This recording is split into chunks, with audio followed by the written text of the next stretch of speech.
নাহমাদুহু ওয়া নুসাল্লি আলা রাসূলিহিল কারীম আম্মা বাদ আউযু বিল্লাহি মিনাশ শাইতানির রাজীম বিসমিল্লাহির রহমানির রহিম ক্বালা আল্লাহু তাআলা ফি কালামিহিল মাজিদ ইন্নাস সালাতা কানাত আলাল মুমিনিনা কিতাবাম মাওকুতা ওয়া ক্বালা রাসূলুল্লাহি সাল্লাল্লাহু আলাইহি ওয়াসাল্লাম আস-সালাতু ইমাদুদ্দিন মান আকামাহা ফাকাদ আকামাদ্দিন ওয়া মান হাদামাহা ফাকাদ হাদামাদ্দিন আও কামা ক্বালা আলাইহিস সালাতু ওয়াসসালাম। সম্মানিত দর্শক, আমি আপনাদের সামনে আজকে যে বিষয়টি আলোচনা করব সেটা হলো বর্তমান সময়ে কিছু মানুষ মনে করে যদি কোনো ব্যক্তি সময় মতো ওয়াক্ত মতো নামাজ আদায় না করতে পারে তাহলে সেই নামাজের কাজা আদায় করার প্রয়োজন নেই। আমি আপনাদের সামনে কোরআনে কারিম থেকে যে আয়াত তেলাওয়াত করেছি, আল্লাহ রাব্বুল আলামিন আয়াতে কারিমের ভিতরে বলেন, ইন্নাস সালাতা কানাত আলাল মুমিনিনা কিতাবাম মাওকুতা, নিশ্চয়ই মুমিনদের জন্য নামাজকে নির্দিষ্ট সময়ে ফরজ করা হয়েছে। মুমিনদের জন্য নামাজকে নির্দিষ্ট সময়ের জন্য ফরজ করা হয়েছে, অর্থাৎ মুমিনদেরকে আল্লাহ রাব্বুল আলামিন নির্দিষ্ট সময়ে নামাজ আদায় করতে বলছেন।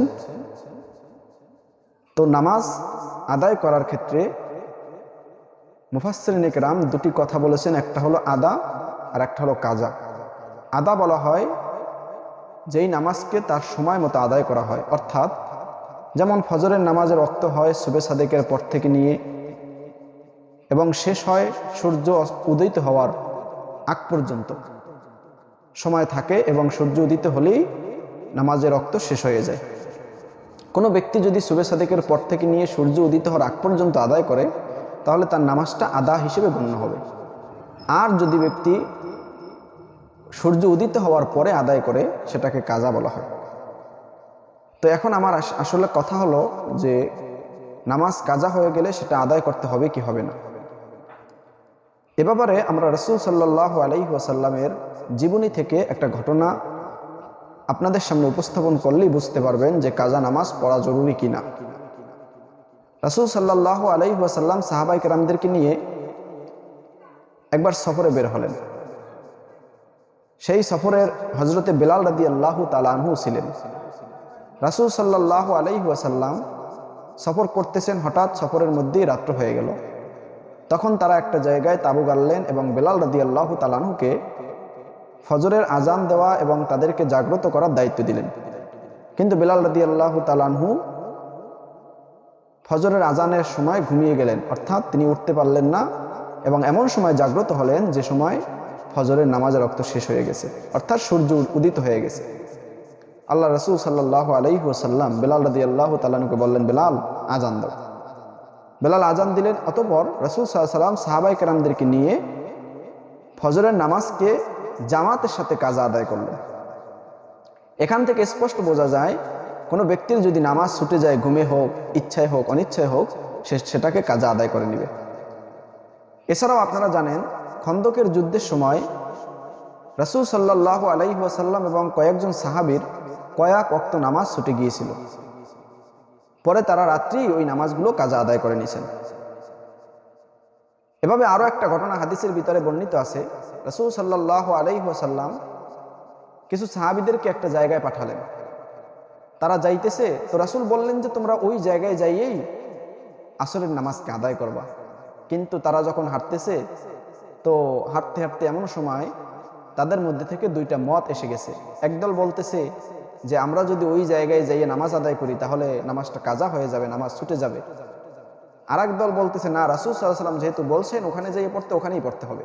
সুতরাং দুই দল হয়ে গেল। একদল ওই জায়গায় যেয়েই পড়লো যেটা কাজা হয়ে গেছিল, আর এক দল যারা কাজা হওয়ার ভয়ে ওই অন্য জায়গায় পড়ে নিয়েছিলেন তারা সেখানে পড়ে নিল।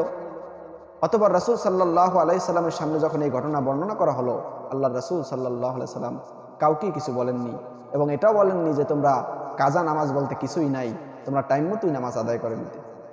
এভাবে আরও অনেক ঘটনা আছে যেগুলোর দ্বারা প্রমাণ হয় যদি কোনো ব্যক্তির নামাজ ছুটে যায় তাহলে সে অবশ্যই সেই নামাজগুলোর কাজা আদায় করবে। কিন্তু যারা আজকে সমাজের ভিতরে এই বিশৃঙ্খলা সৃষ্টি করতেছেন, আপনাদের কাছে উদাত্ত আহ্বান থাকবে, মেহেরবানি করে ইসলামের ভিতরে মন গড়া কোনো মত প্রবেশ করাবেন না, মন গড়া কোনো কথা বলবেন না, যেই কথার দ্বারা ইসলামের ক্ষতি হয়, যেই কথার দ্বারা মানুষ আমল থেকে বিচ্ছিন্ন হয়ে যায়। তারা বলতে থাকেন যে নামাজ যদি কাজা হয়ে যায় তাহলে ইস্তেগফার পড়লেই আদায় হয়ে যাবে, ঠিক হয়ে যাবে। ইস্তেগফার কাকে বলে? ইস্তেগফার বলা হয় কোনো আমল, কোনো খারাপ কাজ থেকে যদি কোনো বান্দা তওবা করে, ইস্তেগফার করে, তার 1 নম্বর শর্ত হলো ওই কাজের দিকে আর আগাতে পারবে না, যাইতে পারবে না। 2 নম্বর, ওই কাজ থেকে পরিপূর্ণভাবে নিজেকে হেফাজত করতে হবে, দ্বিতীয়বার যেন সেই কাজ না হয়ে যায়। এরপরে আল্লাহর কাছে রোনাজারি করে কান্না করতে হবে। তো কোনো ব্যক্তির যদি নামাজ ছুটে যায় তাহলে তার সর্বপ্রথম কাজ হলো ওই নামাজটাকে কাজা আদায় করতে হবে। আল্লাহ, ভুল হয়ে গেছে, এই কাজা আদায় করে নিলাম, মাওলা আপনি মাফ করে দেন। এভাবে আল্লাহর কাছে রোনাজারি করতে হবে কাজা আদায়ের পর। এই তওবার অন্তর্ভুক্ত, কাজা আদায়টাও এটা তওবার অন্তর্ভুক্ত। এজন্য আমি মুসলমান ভাই ও বোনদেরকে বলবো, জীবনে যদি কোনো নামাজ কাজা হয়ে থাকে, জীবনে যদি কোনো নামাজ ছুটে গিয়ে থাকে, অবশ্যই সেই নামাজগুলোকে আদায় করে নেবেন এবং আল্লাহ রাব্বুল আলামিনের কাছে তওবা ইস্তেগফার করবেন। আল্লাহ, আমাদের জিন্দেগীর গুনাহ খাতা মাফ করেন, আয় আল্লাহ যত নামাজ ছুটে গেছে মাফ করে দেন, সাথে সাথে আদায় করে নেবেন। উমরি কাজা কিভাবে আদায় করবেন এ ব্যাপারে ওলামায়ে কেরাম আছেন, তাদের কাছ থেকে জিজ্ঞেস করে নেবেন, তাদের থেকে শিখে নেবেন জীবনের কাজাগুলো কিভাবে আদায় করতে হয়, কিভাবে নিয়ত করতে হয়, এগুলো শিখে নেবেন। আল্লাহ রাব্বুল আলামিন আমাদেরকে এই মাসালার উপর, এই কথার উপর আমল করার তৌফিক দান করেন। আমিন।